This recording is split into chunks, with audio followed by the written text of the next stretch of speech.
While making a visit to the stunning Zhangjiajie National Park, don't miss out on visiting two dreamy ancient towns, Furong and Fenghuang, just an hour away. Furong is famous for the 2,000 years old town built precariously on the cliffs around a beautiful waterfall, while Fenghuang 300 years old town is well known in China as being one of the most photogenic ancient towns. In this video, I will show you what you can expect to see. Furong, or hibiscus in Chinese, is located midway between Zhangjiajie and Fenghuang, so I will be going there first. High-speed train will just take 25 minutes to travel the 80 kilometers distance. For explanation on how to book train tickets, essential apps that include e-payment and various transportation methods, please watch the last section of my Beijing or Shanghai video. It is feasible to do it as a day trip, but I opted to stay a night in both old towns as they have stunning night views. From Furong train station, get a 10-minute Didi taxi ride. For accommodation, Trip.com offer a lot more options than the other booking sites, as the town is too small to have hotel chains. There are just small inns or homestays here. The inn owner came to meet me at one of the old town entrances.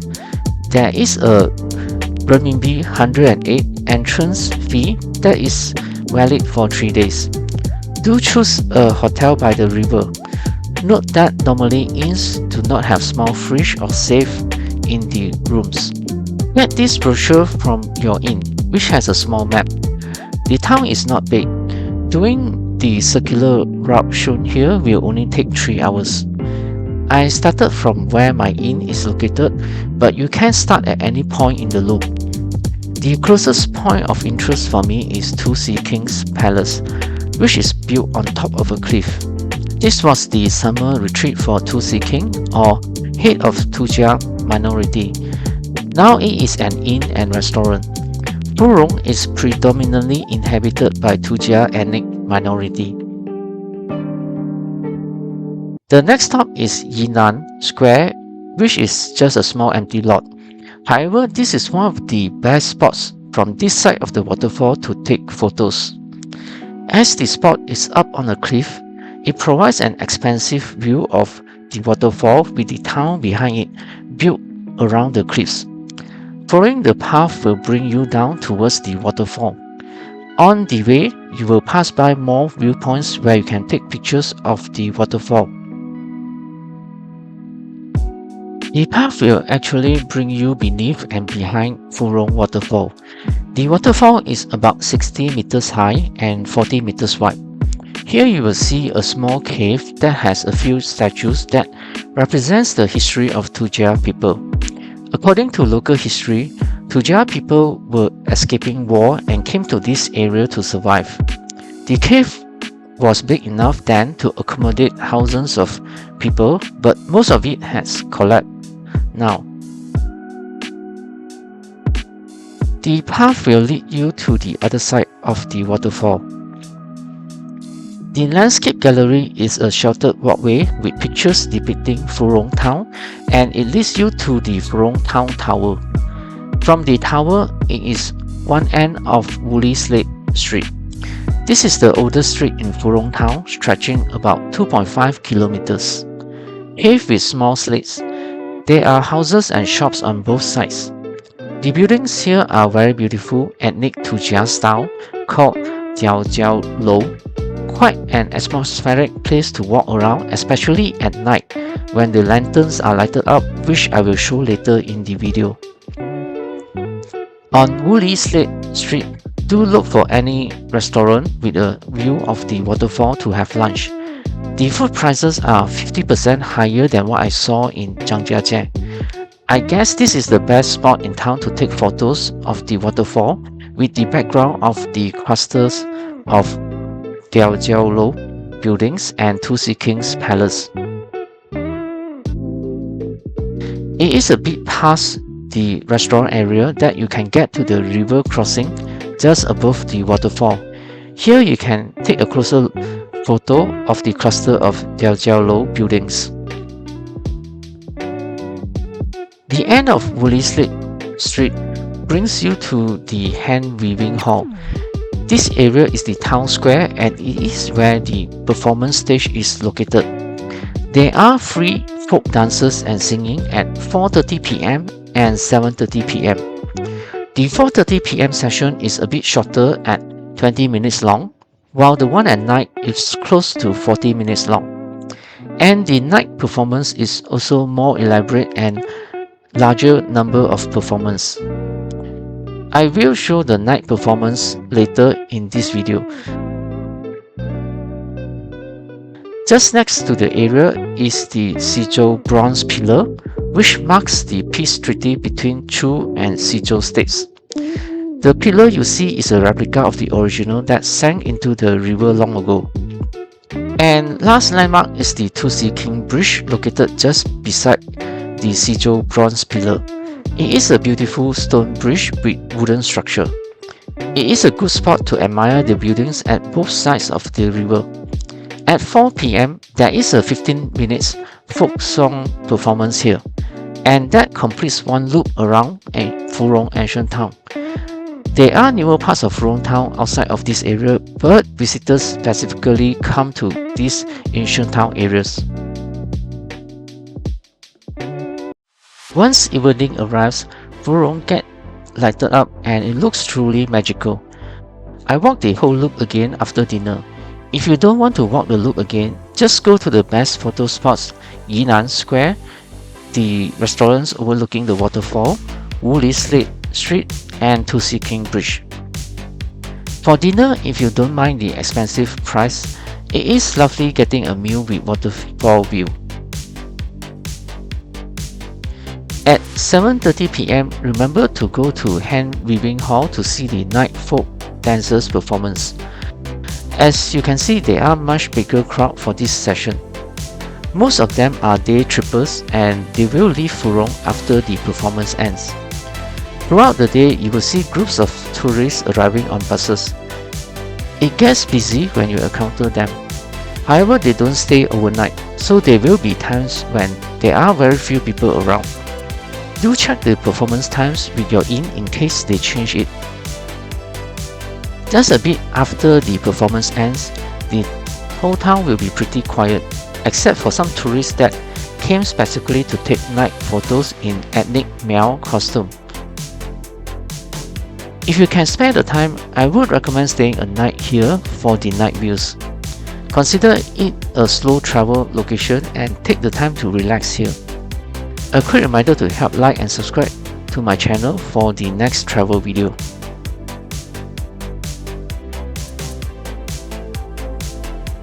The second ancient town, Fenghuang or Phoenix in Chinese, is 120 km away from Furong and can be reached by taking high-speed train in just 30 minutes.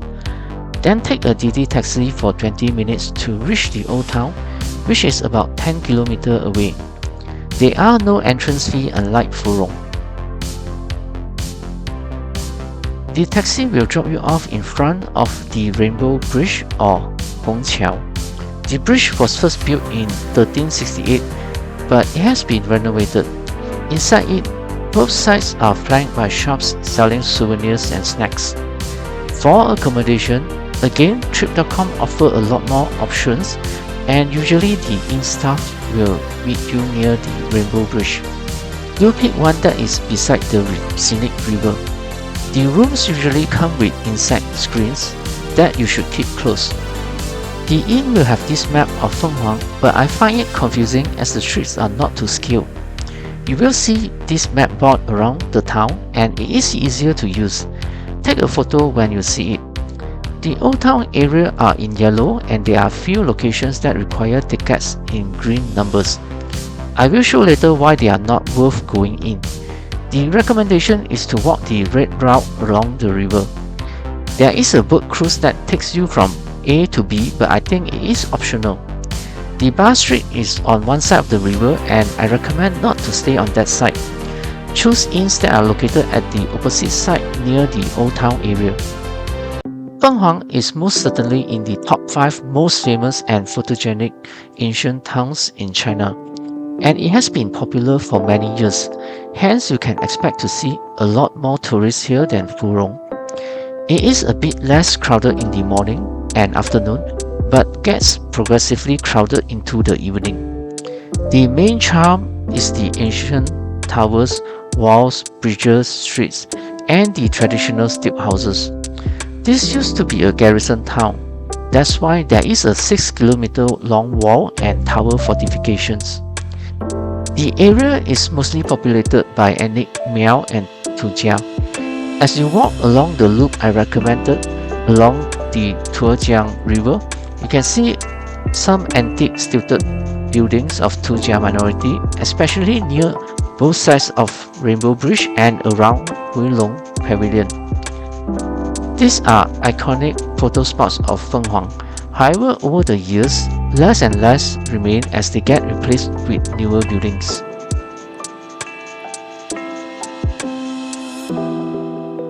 Around the north gate are the stepping stone bridge. It is 2 rows of square stone steps used for river crossing. It is another iconic place to take photos. There is a wooden plank bridge just beside it where the photographer can stand to take photo from. There are also a few newer stone bridges just along the river that are beautiful to look at, so do check them out. And they all get lighted up at night. I would recommend walking the loop as early as you can while there are less tourists in Fenghuang. Just enjoy the traditional atmosphere of the place.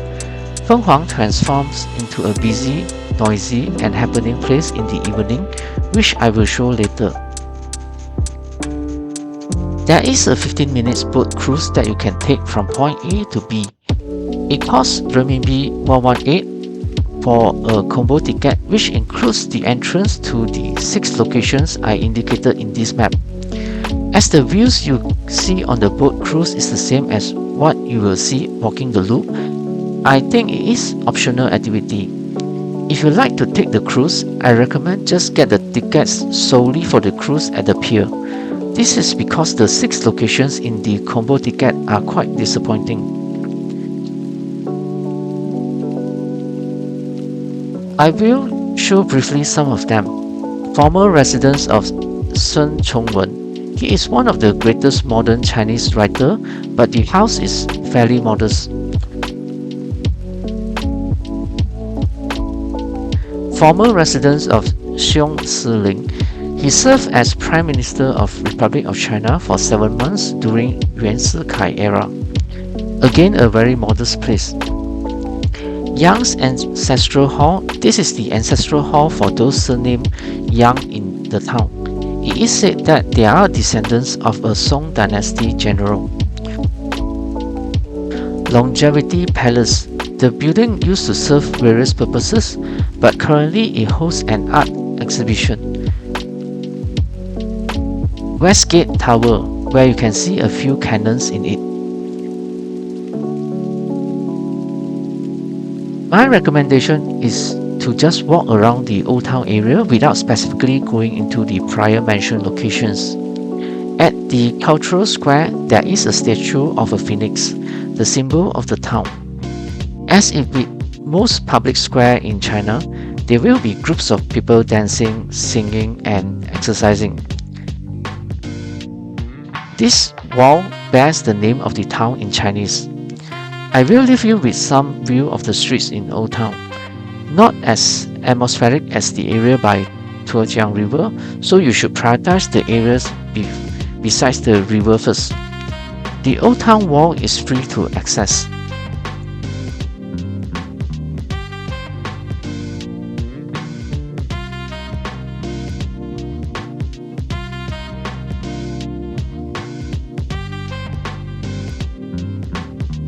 For lunch and dinner, there are restaurants outside of the Rainbow Bridge area as well as around the Old Town area.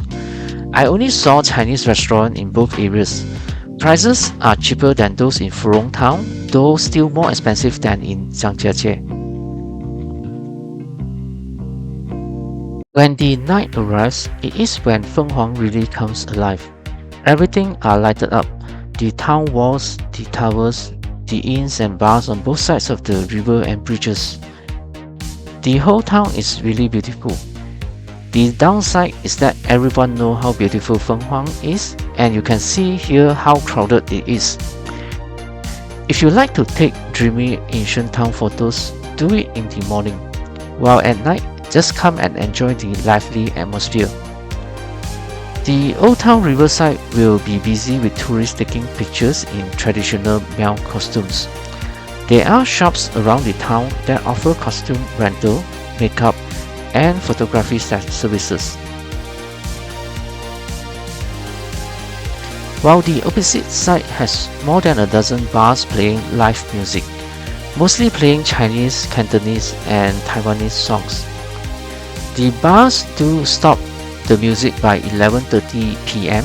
as the noise can even be heard in the inn rooms across the river. For this reason, I recommend to avoid staying on Bar Street side of the river. You only need about 4 hours to walk the riverside loop and explore the old town areas. However, at night, Fenghuang is definitely a lot more livelier than Furong. Lastly, I list out the cost of the activities for reference. Do pause if you'd like to have a look. For explanation on essential apps that include e-payment and various transportation, please watch the last section of my Beijing or Shanghai videos. If you are visiting Zhangjiajie, do consider making a stop at both these ancient towns. Hope this information helped for your trip to Zhangjiajie.